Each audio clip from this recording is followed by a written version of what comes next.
శ్రీ క్రోధినామ సంవత్సరంలో వృశ్చిక రాశి వారి యొక్క ఫలితాలు ఏ విధంగా ఉన్నాయో ఒక్కసారి చూద్దాం. విశాఖ నక్షత్రం 4వ పాదం, అలాగే అనురాధ నక్షత్రం మొత్తం 4 పాదాలు, జ్యేష్ఠ నక్షత్రం మొత్తం 4 పాదాలు. వీరు వృశ్చిక రాశి కిందికి వస్తారు.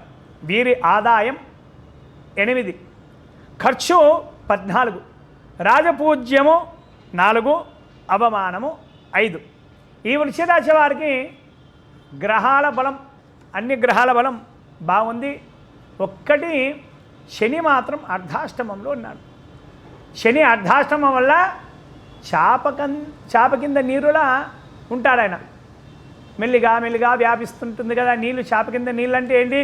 మెల్లిగా మెల్లిగా మెల్లిగా వ్యాపిస్తుంది అన్నమాట. అలా మనకు తెలియకుండానే కొన్ని పనులు ఆపేస్తుంటారు. కానీ సంఘంలో గౌరవ మర్యాదలు తటస్థంగా అలాగే ఉంటాయి. మిగతా గ్రహాల బలం ఉంది కదా. గృహంలో శుభకార్యాలన్నీ కూడా నెరవేరుతాయి. వివాహం కాని వారికి ఖచ్చితంగా వివాహం జరుగుతుంది. బంధుమిత్ర సోదరుల సహాయ సహకారాలు పర్వాలేదు, బానే అన్నట్టుగా ఉంటుంది. మీకు వెనకాల అండగా ఉంటారు. ఇక జవాన్ల విషయానికి వస్తే కనుక వీరికి వారి యొక్క అధికారుల యొక్క అండదండలు పుష్కలంగా ఉంటాయి. అయినా వీరు కొద్దిగా అపరిచితులతో జాగ్రత్త ఖచ్చితంగా ఎంతైనా అవసరం ఉంది. గృహంలో శుభకార్యాలన్నీ కూడా నెరవేరుతాయి. గృహంలో సుఖశాంతులు అన్నీ కూడా నెలకొల్పుతారు. వీరి యొక్క ప్రవర్తన చాలా చాలా బాగుంటుంది. వీరికి ఉన్నత పదవి లభించే అవకాశాలు కూడా ఉన్నాయి. అవార్డులు రివార్డులు కూడా వచ్చే అవకాశాలు కూడా ఉన్నాయి. ఇలాంటివి వచ్చేవన్నీ ఉంటే కనుక కొద్దిపాటి ఆలస్యం ఖచ్చితంగా జరగవచ్చు. అలాగే రైతుల విషయానికి వస్తే కనుక వీరు వేసినటువంటి ప్రతి పంట కూడా చేతికి అందుతుంది. అందిన తర్వాత ఈ ఎవరికైతే అమ్ముతారో దళారులకు ఎప్పుడు తెలిసినటువంటి దళారులకే అమ్మడం ఉచితం. అపరిచితులు తెలియని వారు దళారులు వస్తుంటారు, మిమ్మల్ని ఆశ్రయిస్తుంటారు. మీ ధనాన్ని ఇంత రేటు కొంటాం అంత రేటు కొంటామని కొందరు వస్తుంటారు. అలాంటి వారి పట్ల అస్సలు కూడా మీరు వారి పట్ల వెళ్ళవద్దు.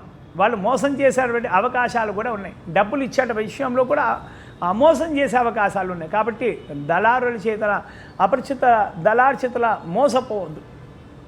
అలాగే కౌలుదారులకు కూడా ఇలాగే ఉంటుంది. రుణాలు గతంలో చేసినటువంటి రుణాలు ఏమున్నా కూడా తీర్చేస్తారు. ఇంకా కొత్తగా రుణాలు చేయాల్సిన అవసరం కూడా వీరికి లేదు. మిగతా గ్రహాలు అన్ని బలంగా ఉన్నాయి. ఆరోగ్యం పట్ల కొద్దిపాటి చిన్న చిన్న జాగ్రత్తలు తీసుకుంటే కనుక ఆరోగ్యవంతులుగా ఉంటారు. అలాగే ఉద్యోగస్తుల విషయానికి వస్తే కనుక వీరికి అధికారులకు అండదండలు పుష్కలంగా ఉన్నాయి. ఉన్నత పదవి ఖచ్చితంగా లభిస్తుంది. తోటి ఉద్యోగుల యొక్క సహాయ సహకారాలు కూడా ఉన్నాయి. ప్రమోషన్స్ వచ్చేటువంటి విషయంలో కొద్దిగా జాప్యం కలగవచ్చు, ఆలస్యం. ఎందుకంటే శని ప్రభావం అర్ధాష్టమంలో ఉన్నాడు కదా. అలాగే సినీ రంగం కళాకారుల విషయానికి వస్తే కనుక వీరు కూడా అత్యద్భుతంగా బాగా ఉంది, చాలా బాగుంది. టెక్నీషియన్స్, మిగతా వారికి గాయకులకు, నటులకు కూడా మంచి మంచి అవకాశాలు వస్తాయి. వచ్చినటువంటి అవకాశాలను సద్వినియోగపరుచుకొని మంచి అవకాశాలను ఎన్నుకొని ముందుకు వెళ్ళారంటే చాలా బాగుంటుంది. నటులు నటనా నైపుణ్యాన్ని ప్రదర్శిస్తే కనుక ప్రేక్షకుల కొండల్లో చిరస్థాయిగా నిలిచిపోతారు. సినిమా తీసేవారు కూడా మంచి విజయాలు సాధిస్తారు.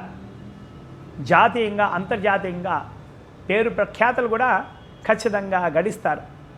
అలాగే వ్యాపారస్తుల విషయానికి వస్తే కనుక వీరు కూడా చాలా చాలా బాగుంది. కొన్ని పనులు ఆలస్యం అవుతుంటాయి. కాంట్రాక్టర్లకు బిల్లు రావడం కూడా ఆలస్యం అవుతుంది శని ప్రభావం వల్ల. అలాగే కొందరు పనిచేసేటువంటి వర్కర్లతో కూడా కొన్ని ఇబ్బందులు ఎదుర్కోవాల్సి వస్తుంది వీళ్ళు. అయినా సరే ఇబ్బందులు ఎదుర్కొన్నా సరే పనులన్నీ కూడా మిగతా గ్రహాల బలం వల్ల పనులన్నీ కూడా సంపూర్ణం చేస్తారు. రియల్ ఎస్టేట్ వ్యాపారస్తులు కూడా వారు తలపెట్టినటువంటి ప్రాజెక్టు పనులన్నీ కూడా మెల్లిగా నడిచినా కూడా త్వరితగతిన తొందరగానే పూర్తి చేస్తారు. 10 రోజుల్లో అయ్యేటువంటి పని 15 రోజులు 20 రోజులు కూడా పట్టవచ్చు ఒక్కోసారి. అయినా సరే పనులు సంపూర్ణం చేస్తారు. హోల్సేల్ వ్యాపారస్తులకు, రిటైల్ వ్యాపారస్తులు కూడా చాలా చాలా బాగుంది. ఫైనాన్స్ రంగంలో ఉన్నటువంటి వారికి డబ్బులు వసూళ్ల విషయంలో చిన్న చిన్న సంఘటనలు, కొట్లాటలు ఎదురయ్యే అవకాశాలు కూడా కనిపిస్తున్నాయి. అలాగే విద్యార్థుల విషయానికి వస్తే విద్యార్థులకు అద్భుతంగా ఉంది. గురుబలం బాగుంది. మంచి మార్కులతో పాస్ అవుతారు. జ్ఞాపక శక్తి కూడా పెరుగుతుంది. విదేశాలలో చదువుకోవాలన్నటువంటి ఉన్నత చదువుల సంకల్పం ఖచ్చితంగా సిద్ధిస్తుంది వీరికి. వీరిపైన తల్లిదండ్రులు ప్రత్యేక దృష్టి సారించినారంటే కనుక పిల్లల భవిష్యత్తు బంగారమయంగా ఉంటుంది. అలాగే క్రీడాకారుల విషయానికి వస్తే కనుక వీరికి కోచ్ యొక్క సంపూర్ణ అనుగ్రహం ఉంది. వీరి యొక్క పోరాట పటిమను ప్రాక్టీస్ని చూసి సెలెక్టర్లు ఖచ్చితంగా సెలెక్ట్ చేసుకుంటారు. రాష్ట్ర జాతీయ జట్లలో స్థానం కూడా లభిస్తుంది. అక్కడ కూడా మంచి పోరాట పటిమను ప్రదర్శిస్తారు. క్రీడాభిమానుల యొక్క గుండెల్లో చిరస్థాయిగా నిలబడతారు. అవార్డులు రివార్డులు మీ సొంతమవుతాయి ఖచ్చితంగా. మొత్తం మీద వృశ్చిక రాశి వారిని పరిశీలిస్తే కనుక వీరికి అర్ధాష్టమ శని. అనుకున్న పనుల్లో కొద్దిగా జాప్యం జరగవచ్చు, ఆలస్యం కూడా జరగవచ్చు. 10 రోజుల్లో అయ్యేటువంటి పని 20 రోజుల్లో జరగవచ్చు. కొందరు అలా జరగకూడదని కనుక ప్రతి శనివారం నవగ్రహాలలో ఉన్నటువంటి శనీశ్వరి దగ్గర వెళ్ళి తైలాభిషేకాలు చేయిస్తే కనుక చాలా చాలా మంచిది. అలాగే అనంతరం శివుడికి అభిషేకాలు అర్చనలు, అలాగే ఆంజనేయ స్వామి వారికి అభిషేకాలు అర్చనలు చేయిస్తే కనుక చాలా చాలా మంచిది. అయినా సరే పనులు సంపూర్ణం కావట్లేదు అంటే కనుక శనీశ్వర గ్రహానికి జపం 19,000 జపము, అలాగే గోక్షీర తర్పణం, అలాగే హోమము, తర్వాత నల్ల నువ్వులు, నల్లబట్ట, ఇంకా కొన్ని వస్తువులు ఉంటాయి, అవి శనికి సంబంధించినటువంటి అవి దానం చేస్తే కనుక చాలా చాలా మంచిది.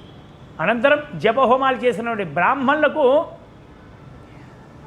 వస్త్రదానం, నీలి వస్త్రదానం కానీ నలుపు వస్త్రం దానం కానీ చేసి వారందరికీ కూడా భోజనాలు పెట్టి వారితో ఆశీర్వాదం పొందితే కనుక చాలా చాలా మంచిది. అయినా కూడా పనులు సంపూర్ణం కావట్లేదంటే కనుక ప్రత్యేకంగా రుద్ర హవనం అంటే రుద్ర హోమము, అలాగే ఆంజనేయ స్వామి వారికి హోమం చేస్తే కనుక అనుకున్న పనులు అనుకున్నట్లుగా ఖచ్చితంగా తీరుతాయి. హర నమ పార్వదేపదే, హర హర మహాదేవ హర, శంభో శంకర పాహిమాం పాహిమాం పాహిమాం ప్రభో.